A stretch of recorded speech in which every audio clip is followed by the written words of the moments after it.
Bonjour à tous. Aujourd'hui, nous allons voir simplement qu'est-ce que c'est le Bitcoin. Nous allons décrypter avec des schémas non complexes et vous allez tout comprendre en peu de temps. Allez, c'est parti. Chaque personne qui possède des Bitcoins a un code particulier et ce code il peut être lu seulement dans un sens.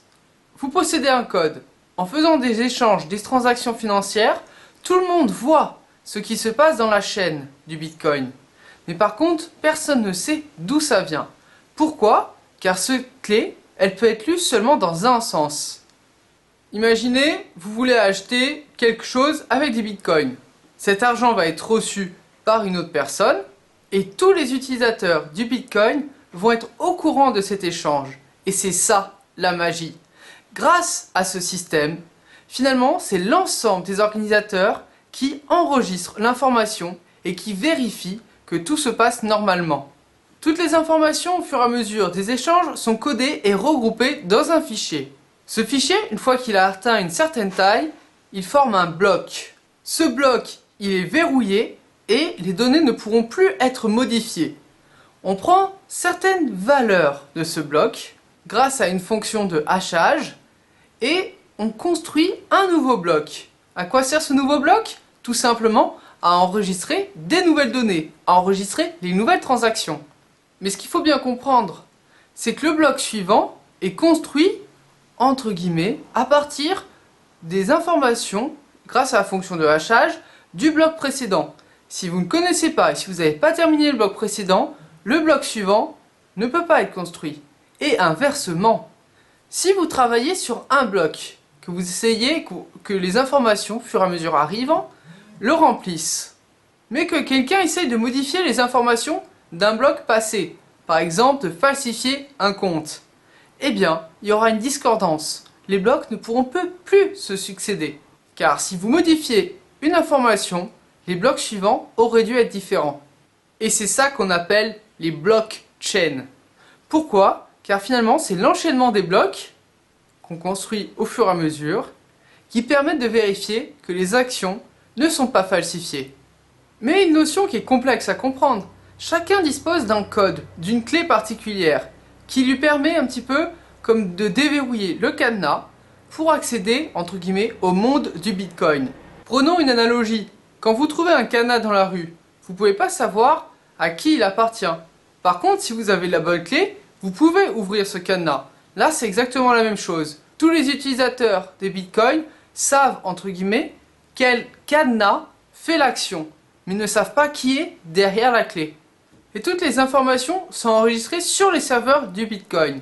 Par exemple, vous transférez 100 €, entre guillemets, plutôt 100 Bitcoins à quelqu'un, vous avez 100 Bitcoins en moins sur votre compte et la personne a 100 Bitcoins en plus. Donc en interrogeant les fichiers du Bitcoin, vous pouvez savoir combien la personne a et combien elle peut du coup dépenser ou recevoir. Ce qui est incroyable avec ce système, vous n'avez pas besoin d'une banque. C'est l'ensemble des utilisateurs qui savent quelle est votre capacité d'achat. Mais en quoi est-ce différent d'une banque? Dans une banque, quand vous demandez par exemple, vous donnez 100 € à une personne, vous faites un virement de 100 €. Vous faites le virement, d'abord la banque elle vérifie que sur votre compte vous avez bien la somme, et ensuite la banque elle vous dit OK, et donc le virement se fait. À la fin la banque elle comptabilise, la personne qui a donné 100 € a 100 € de moins sur son compte, et la personne qui a reçu a 100 € de plus. Et c'est comme ça qu'on peut savoir directement à travers la banque combien vous avez sur votre compte. Et on peut se baser notamment là-dessus pour faire des déclarations d'impôts, et ainsi de suite. Mais alors, pour les bitcoins, quelle est la différence? Par exemple, vous voulez donner 100 bitcoins à quelqu'un. Vous utilisez la clé qui déverrouille le cadenas et qui vous permet d'accéder aux informations des bitcoins. Et là, en reliant, en connaissant le cadenas qui demande l'information, on sait ou pas s'il a ces 100 bitcoins. Et là, c'est pas la banque qui répond, mais l'ensemble des utilisateurs qui peuvent confirmer que l'individu, entre guillemets plutôt le cadenas, a bien ces 100 bitcoins, mais sans connaître qui c'est qui détient la clé. Et ici, encore une fois, ce n'est pas la banque qui enregistre que la personne a 100 bitcoins de moins sur son compte et l'autre 100 bitcoins de plus. C'est une transaction qui va être enregistrée sur un bloc et qui formera ainsi de suite un nouveau bloc dans la blockchain. Mais d'ailleurs, Est-ce que vous savez pourquoi on parle de miner des bitcoins? Si un bitcoin était seulement un code, juste une succession de chiffres, il suffirait de recopier plusieurs fois ce code pour avoir plusieurs bitcoins. Ça serait compliqué pour une monnaie. Et donc vous comprenez aisément que finalement, pour chaque bitcoin, il y a un code unique. Chaque pièce a un code unique. Mais pour créer ce code, c'est des calculs très complexes. Et c'est le premier ordinateur d'un particulier ou d'un privé qui arrive à déchiffrer et à obtenir un code valide qui, entre guillemets, crée cette monnaie, qui crée cette pièce de bitcoin. C'est exactement la même idée que dans les mines. En creusant, entre guillemets, c'est le premier qui trouve la pépite qui gagne. Et bien là, c'est le premier qui trouve le code qui arrive à déchiffrer et à obtenir le bitcoin. Mais ces calculs sont tellement complexes que non seulement ça demande beaucoup d'énergie, mais en plus ça demande des capacités graphiques énormes, ce qui contribue à la dépense énergétique globale de la planète, mais aussi à la pénurie de cartes graphiques. La consommation électrique dépourvue au bitcoin correspond à 1/3 de celle de la France au total en une année, ou à un pays comme celle de la Pologne. Mais rentrons maintenant dans une nouvelle partie, car c'est pour celle-ci que j'ai fait cette vidéo, et vous allez comprendre qu'il y a quelque chose de surprenant. Si je vous disais que le bitcoin rimait aussi avec la fin de la TVA en France. Quand vous achetez par exemple un café ou une bière en terrasse, une partie du coût de cette bière ou de ce café est déversée et dépourvue à la TVA. C'est ainsi qu'une économie qui circule avec de l'argent qui s'échange et qui est commercé, et bien quelque part c'est de l'argent qui rentre dans les caisses de l'État.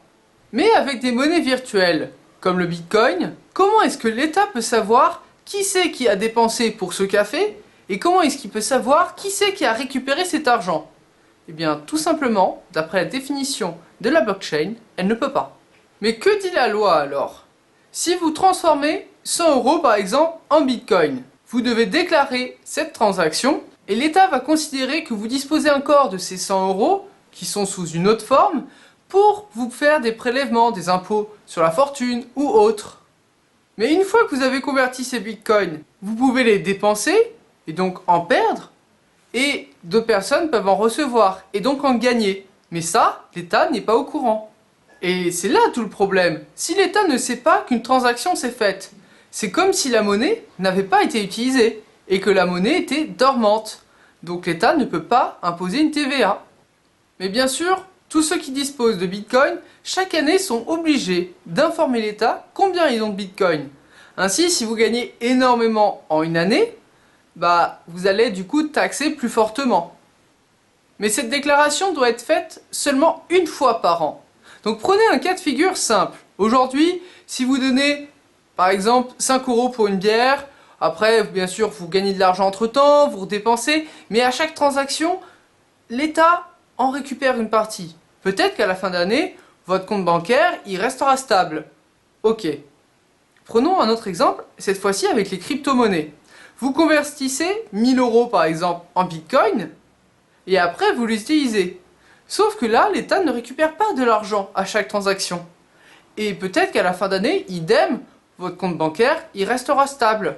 Dans les deux cas, l'État va se baser sur le total d'argent que vous avez pour vous taxer, mais avec la crypto-monnaie, il ne va pas récupérer d'argent à chaque fois que vous faites une transaction. Mais le problème, c'est que un café, c'est pas beaucoup. Il y a une TVA dessus, mais tous les produits qu'on achète au quotidien ont une TVA. Et ça représente quand même 50% du budget que l'État reçoit. Donc, comment peut-il faire si 50% de son budget disparaît? Eh bien ça, ce sera un des sujets qui va suivre dans la deuxième vidéo sur les crypto-monnaies, notamment le Bitcoin. Et vous allez voir, il y a encore beaucoup de choses à dire. En tout cas, j'espère que ça vous a plu, que vous êtes régalés, qu'on n'a pas été trop compliqué et que je ne vous ai pas perdu. Et sur ce, je vous dis à la prochaine.